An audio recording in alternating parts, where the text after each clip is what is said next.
This podcast is part of the Listen Frederick Podcast Network.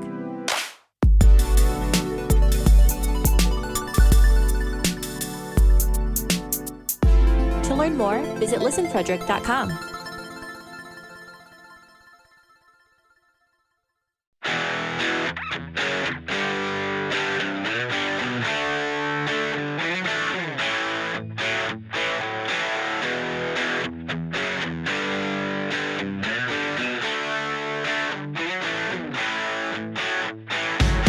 What's up, everybody? Welcome to episode 89 of Beers in the Lot. In this one, we started off talking about our Sunday Night League, Old Fat Bald Guys Hockey League, and the first games of the season there. Then we talked a lot about the playoffs. We talked about Toronto and Vegas, and we were kind of all over the place there. So let's get to it.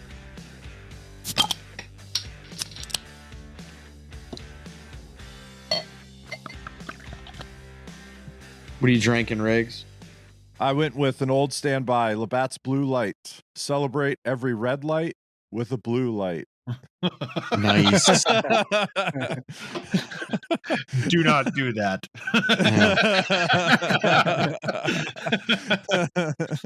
We do not condone drinking and driving.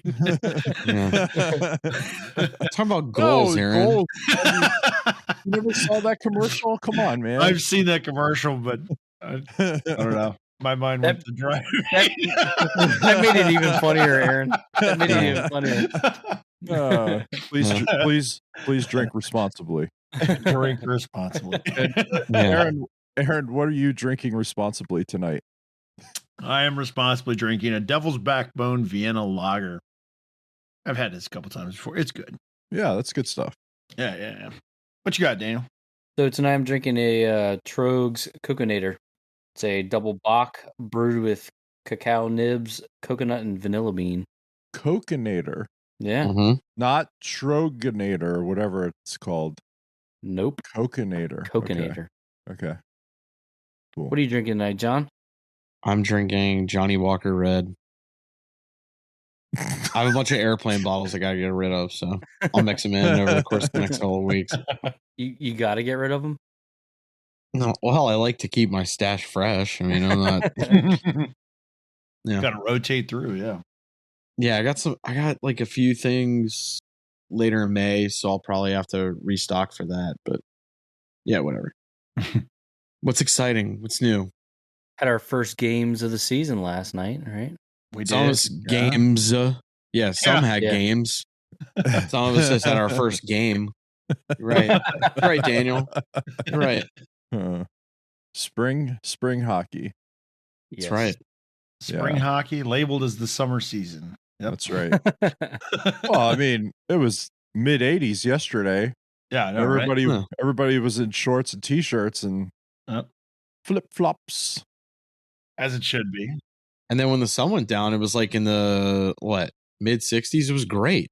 There was no breeze. It was delightful. Yeah, that's the best. Yeah, absolutely. That's the best tailgate weather. For some reason, it's just way easier to get dressed for a game and undressed when you're getting out of sandals and getting back into sandals. You know, I'm just not interested in shoes when I play hockey. I don't know. Maybe it's just me. I mean, when I'm at home, I typically don't wear socks. And even like when I'm out, like I'll wear shoes without socks a lot of times because I just don't like socks. So Here.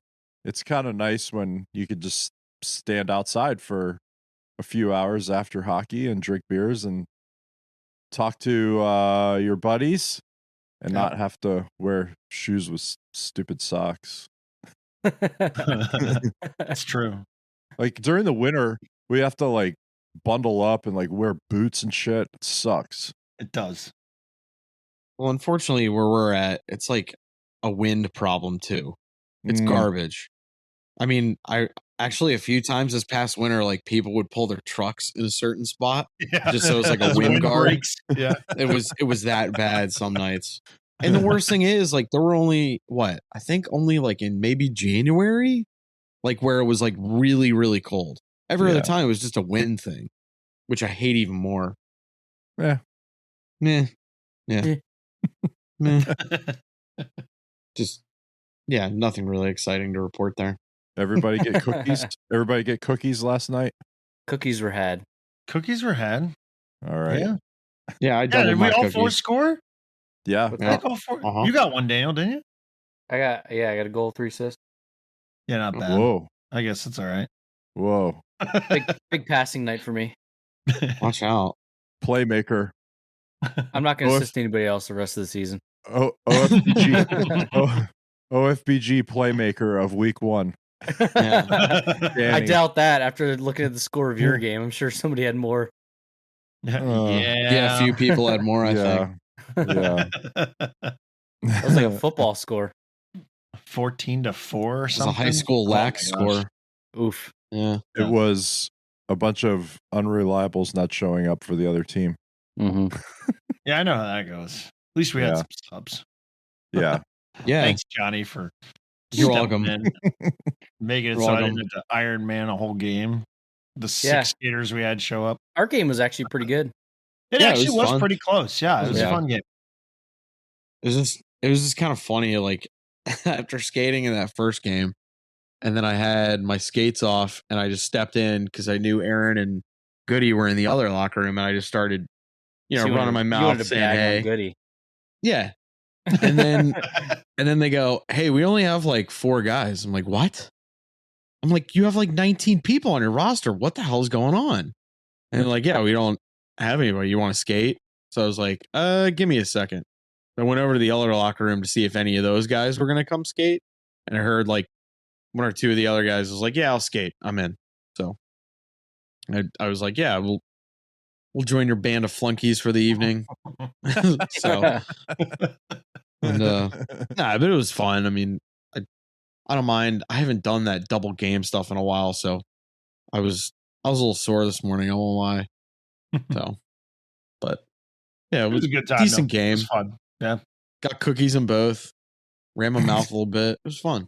Had a good little time. But the MVP move of the night was the guy in our league who ordered the party packs. I would Oh, agree. yeah. Yes. Yeah. Party packs and fire sauce. Yeah. Like, Beautiful. the only thing that was like weird, I kind of didn't know it was going on at first because I saw this dude pull up. I guess it was like the Grubhub or the Uber Eats or whatever. There was like a Nikita or like a Husky in the back seat, just Yeah. like chilling, like kind of looking through everything. And I'm like, who's this guy pulling up with his dog? And then guy walked over, got the party packs, and like still 5 minutes after the fact, I'm like, the dude's just driving around with his dog the whole night? Like, what's going on here? This is like craziness. Why not? But- Yeah. If you're out doing Uber Eats, bring your companion with you. Bring your dog. Why not? Yeah, bring your best friend. I get it. Seems like a Smart good dude. time. Yeah. Didn't the last people bring their family? Yeah, they did. There was like 7 Yeah. people in that car when they came last time. Yeah. It was like a bus. They're like coming from like a family function. Hey guys, I got to pick up this order real quick. Hey, I mean, Hey, that's the hustle. yeah. When Eric and I saw our rosters, that's a joke I made. I'm like, our locker room's going to look like a clown car. Like people just keep walking out of it Oh, every freaking time. yeah, those locker rooms, man. I'm glad we had a bunch of people missing because I don't know how we would have fit all those guys in there. Yeah. Oh, in the small rooms. Yeah. Yeah, Yeah, well, especially since small we were locker both room, on not on cheap. rink 1. Yeah. So it would have been what 30 guys in 2 of those locker rooms, which are Oof. what 10 by 15, maybe not even. I don't even know. And like what Bright said that Denver and Minnesota State had to deal with like Yeah. at the Frozen Four. The small rooms. 27 guys and 16 stalls. Small rooms at TD Garden are the same size as the rink 1 locker rooms at Frederick. Thing is, though, I imagine, like, I remember when I was listening to that, I remember hearing that, and I'm kind of like, at some point, that has to bring a lot of those guys back to like their youth days. Like, there's no way they've been in locker rooms that are like big every time. Like, even when we go to Johnstown, like the one rink that we actually don't like playing at has bigger locker rooms than when we skate at the War. Yeah. The War is a little tight. So Still bigger than the locker rooms at our home rink in Frederick, but not a ton though. I mean, it's bigger, yes, but I'm not. Not much. by a lot. Yeah. You know what else they have in Johnstown? Shelves. Yeah, they have stalls. Oh yeah, I do like the shelves. Yeah. There's more than just the bench to like sit things on. Yeah. And they have hooks. Yeah. Multiple Like shelves hooks. underneath the Yes. seat Yeah. and above. Like, Yeah. It's pro, it's way man. better. It's pro. Yeah. I mean, the bar is pretty low. Well, I mean, from what we're used to. yeah. I mean, I'm getting excited about like 4 pieces of plywood hanging above my head. Yeah, right. Yeah. So I can put my helmet on top of it. Yeah. It's true. And it's not like it's staying there overnight like a pro team. You're just leaving it there for like 8 minutes while you're getting your stuff. Yeah, literally, While you get your skates on, yeah, literally the time I walk in, I dump my bag and I put all the stuff on the shelves, and then it takes me 10 minutes to put all my shit on. So that's how long I use the shelves. Yep. But it is nice, like, to be able to put your clothes up and like, all that stuff. So it's not with all the other. It's away from all the gunk. Yeah. Mm-hmm. Locker rooms. Gotta love them. What's going on in the NHL? We saw something that Dryden McKay is going to get, or is getting signed by Toronto, right? He got an American League contract with AHL contract. Okay. the Marlies. Yep. Yeah. So And it that kicks that's in good. next year. Yeah. Yeah. That's awesome. Yeah, that's awesome. He'll get upgraded though. Like he'll get that. That's not going to take long for him. No. You go to the Frozen Four and nearly win the championship. You're Hobie Baker. Hobie Baker winner. Yeah, you're elite. Yeah. He'll be in the end. He'll be fine. No time at all. Somebody I saw an insider. We're not insiders. There was an insider on Twitter that said, yeah, he's got the American League deal. They'll probably start him in the Coast League just to prove himself. I'm like, prove himself? What more does he need to prove? This dude, all he does is win games. All he does is stop pretty much every puck that comes near him. Like, what does he have to prove?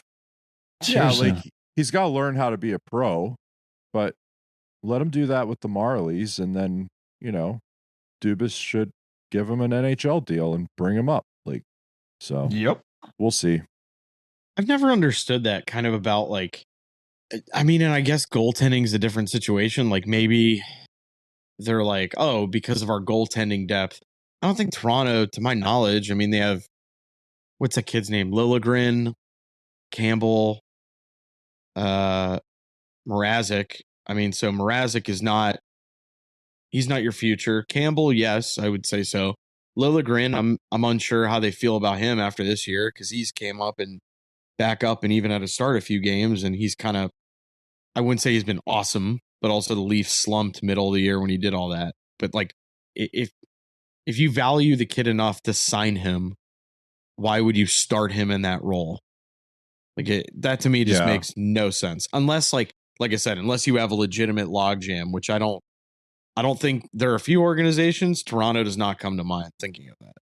No, that's the last few years. It's been a huge question for them, right? When Freddie was there, it was, can Freddie Anderson get him past the first round, right? And the answer was, well, no, because the team can't get past the first round, right? And then they decide to move on from that, and they kind of bring in Mrazek, and they have Campbell, and they're platooning them. Mrazek's down, right? He's not even playing at this point, right, John? I think so, yeah. And I misspoke. Liljegren's the D-man. Shalgren. Yeah. Yeah. So like I know it's hard, but like yeah. But some teams I get a little confused. I don't follow all like a psychopath. They're not all named John Smith. So, yeah, exactly. Sorry, Johnny. So it's okay. So like, but and Campbell has played well. And then he got he had some injury issues and has kind of been working back. I don't know, like they need to do something, and to me that's a really good move to bring McKay in and start working him into the system. I think that's a really good move for them. And I was joking with you guys earlier today, like maybe he's the one that can get him over the first round hump next year. Maybe. Because they probably won't do it this year. but hold on. This slander. Freaking burn. Is somebody who put 3 Stanley Cup bets in June, or was it July?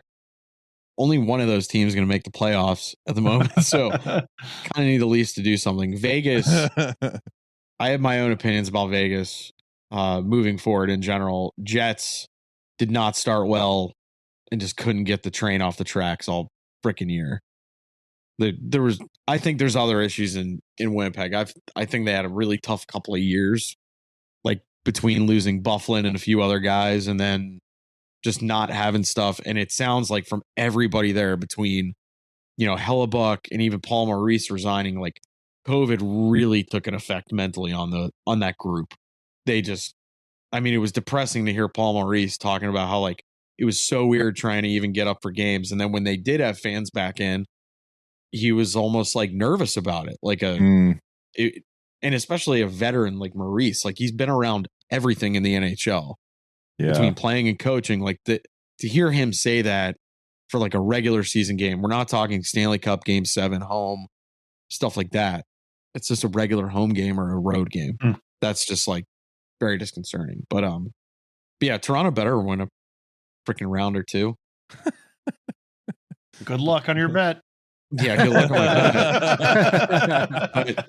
But the other night, so like I watched. It was probably the first full Florida Panthers game I watched all year when they played Toronto, took them to OT, and ended up winning in overtime. 2 things. I was like, all right, the Leafs can skate with this team. So that's a good thing. And especially it's late in the season. Campbell looked good. Bob looked pretty damn good too. But, who do you put your money on if those are the 2 teams to play? It has nothing to do almost with the defense or offensive players for each team. I have good faith in all those guys that will show up. It's more like what goalie's going to outbattle the other one. I like Jack Campbell, but he started off super hot, and then what was it, Riggs? Like mid-January when the Leafs started to slump, he just he got hurt. He got hurt too. Yeah, and then he came back and he wasn't to form and a few other things. And yeah, I'm sure it's a weird year for him too. He's never started. He's never been the number one. It's always been, hey, you're going to play in the AHL. Hey, we need you for a start. Hey, you can come up and play backup. And then last year when they got him in the LA trade for Dermott, that was the first time they've really used him. When they brought him over, it was a Kyle Clifford trade for Dermott, I think. Yeah. So like, it's just crazy. We'll see. Go Leafs, go. Right? Florida is nuts though. Florida's a pretty damn good team. I was just looking at the stats or the standings here, and Florida is 2 points away from locking up the President's Trophy. Only Colorado is in contention for that. You don't want that.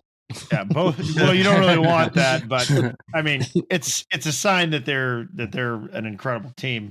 Their goal differential is plus 100. Yeah. I mean, holy shit. Well, there was a stretch. Well, Aaron, so up until that Leafs game, I think they were on a stretch of like 11 or 12 games straight where they scored, I think out of the 11 games, like 6 times they scored 5 goals. Then they had a 6, a 7, and I think a 4 in there too. So like at no point were they scoring under 5 pretty much. Right. I mean, they're one of a handful of teams that have over 300 goals scored, and they're 30 goals ahead of all the other teams in that same distinction too. And they're insane. All the other teams, like if you look at the Metro, I mean, there's not even teams that are close to 300 goals scored in the Metro. I mean, Florida's shooting out the lights, and they're tough to score against at the same time. Yep. That is a fantastic combination in this league, and especially to be doing that against the rest of the squad in the East. I mean, That's impressive. I mean, Colorado's doing it against the West, which, there's some dogs in the West right now. But I mean, there's some dogs in the East too, but there's some really, really tough competition when you're playing against, the likes of Carolina, Rangers, Caps, Pens, Toronto, Tampa. I mean, just name all 8. Name them all. Boston. Aaron, they're all. Aaron, it's funny you mention that though, because like I get kind of aggravated by some people like that just straight up say like so and so is not a playoff team. Like they'll go like Pittsburgh's not a playoff team or New York's not really a playoff team. I'm like, well, by the definition of them getting enough points to get in, they're a playoff team. Yeah. And technically, all right, so how do you want to do it? Oh, your playoff schedule, you can only play like Florida, Colorado, Calgary, all your games this year. That's going to determine your path to the playoffs. It's like, no, everybody plays essentially the same schedule. Yeah. Like, and you could nitpick players like, oh, well, they only score against playoff teams, or they only score against non-playoff teams. Like, well, I'm sure you could nitpick everyone's stats and everyone's points. At this point, though, it's like you get the top 8. And I know for a fact, looking at the East, the top 8 teams in the entire Eastern Conference are definitely in. Mm-hmm. You can make the argument in the West where like, well, Vegas isn't, but it's like, well, Vegas had a lot of injury problems. That sucks. Unfortunately, it is what it is. Leonard's been in and out, and now there's even a report today, which was interesting, where he said last week he really wanted to get the shoulder surgery that he's needed for a while. The team doctors essentially said, yeah, this is the best course of action at the moment. And they asked him to delay it a few days so he could back up because of cap issues. So like Vegas, now they're going to have more issues because they've almost soured themselves as a free agent destination, I feel, because they just trade guys away left and right. And players want security. They like being part of a community and all that. And if you can't guarantee that, they don't want to be there necessarily. Right. And now if they're going to be in this cap hell for God knows how long, that's going to make a lot of their decisions a hell of a lot tougher. That's the thing. Like they have to still play the same schedule everybody else is. So I don't have a ton of sympathy for them. I really don't. I mean, Dallas and Nashville are going to get in. Dallas doesn't do anything for me in terms of like, I'm hot or cold on them. I'm very neutral on them. I think like Radulov has like under 30 points for the year. So I don't even know how they're going to do anything in the playoffs. I mean, yeah, Robertson and Hintz and those guys are kind of leading the way, but they need other dudes to chip in. We've said it before. I mean, once you make it, then all bets are off. I mean, top seed going in, we've seen it, like you said, you don't want to win the President's Trophy because it doesn't normally mean that you're going to have good success in the playoffs. Historically, it's been kind of a curse. But I mean, the number 8 seed, I don't know the stats, but the number of times that a number 8 seed has won the cup it's probably up there. It's probably more than you would think.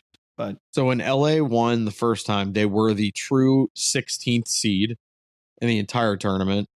And then the year that Carolina played Edmonton in the cup and actually won in game 7, Edmonton was the 8th seed coming out of the West. Yeah. I don't think that, like you said, there's some guys need to chip in. So you can probably look at a roster and say, these guys are just probably not going to get it done, especially if they're facing against a team of guys that are playoff like producers and so on. So you probably can do that to some extent, but who knows? I mean, maybe Dallas finds some adversity to build off of and drives their way past the first round, and that boosts them into, who knows? It's impossible to tell once everything starts up. So, like you said, I'm neither hot or cold on some of these teams in the East that are getting in, like Boston. I'm not really hot or cold on them. Like they're always, a contender to win around, but at the same time, they're not really what they were a few years ago, and so who knows? And yeah, Dallas. I don't personally see Dallas going anywhere, but they might win it all. Who knows? You just can't tell. Nobody knows. Nobody knows. Is there like one matchup you really want to see in the first round though? Like where you're like, I'd love to see it. In the East? In the East or West? Well, in the West, this Minnesota St. Louis series is going to be a war. Like, yeah, they don't like each other. It is going to be a war. Like, they're so close, and they're both trending up. They're going in hot. Like, those are two teams that are like going to run into each other like two freight trains, and it's just going to be a battle from game one on. Should be awesome to watch. Yep. I want to see Caps and Pens in the second round because that has gone well for the winner of that series historically. It's going to be hard to get there. It'll be hard very, to get there. Very difficult to make that happen, I think. But I'd like to see it. Yeah, Caps most likely are going to end up against Florida. Carolina. Florida. Florida's 8 points ahead. If it ended today, it would be you're Florida. right. Their first seed, sorry. Yeah. Yeah, I don't like that for them. Oof. Yeah. I don't like that. That is bad news.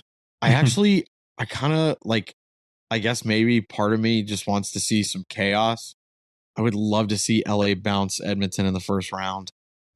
Oh God. Like they just like LA. I just like the fact they're scrappy, and like Jonathan Quick's played a decent season so far. Same with Cal Peterson. So like both those goaltenders are playing decent. They have some young guys out there, but like, could you imagine like the carnage that is going to happen in Edmonton if they get kicked out again after essentially like middle of the season? They were like, we're not getting in. Like we're not getting in. And then Mike Smith got healthy. He started winning some games, yada, yada. I just think, oh God, that I would love to see Connor McDavid obviously go far for, style points and everything. But like also part of the little devil in me is like, God, I hope they get bounced. It'd be so great. It'd be great. Tampa, Florida after last night. Like, that would be awesome. They hate each other. It's so great. Battle of the Peninsula, yeah. Want to see that. Well, and especially too, like Florida, they totally have a chip on their shoulder. Like the last couple of years, all you hear out of Florida is like, Tampa Bay.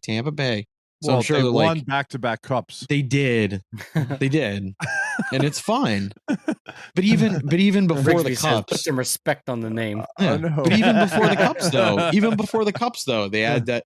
All they did was go to the conference final every year. What was Florida? What was Florida doing during that time? A lot of nothing. I'll be 100% honest. A lot of nothing. Put in plywood up to replace their end glass. Remember? Yeah. So let's not, That's not a hurricane joke. That's right. No, they were putting plywood. They put plywood in the rink because they ran out of glass. They didn't have replacement glass. That's embarrassing. Yeah, that is embarrassing. So you're refunding tickets if that's happening. You want respect. You want respect. Like, come on. You got to earn respect. You got to earn it. And the refund on the tickets were like more than a pane of glass. That's sad about it. Yeah, they got to refund like 10 tickets, and they're all like there at ringside. That's like $9. What are you talking about down in Florida? Maybe not. All right, they're probably giving that away with Slurpees at 7-Eleven. Nobody was sitting there. Like, come on. Like, nobody was sitting there. It's probably like the same dude. They're like, "Hey, Justin, can you move over just like 2 seats? Thanks, man. Appreciate it. We'll take care of you."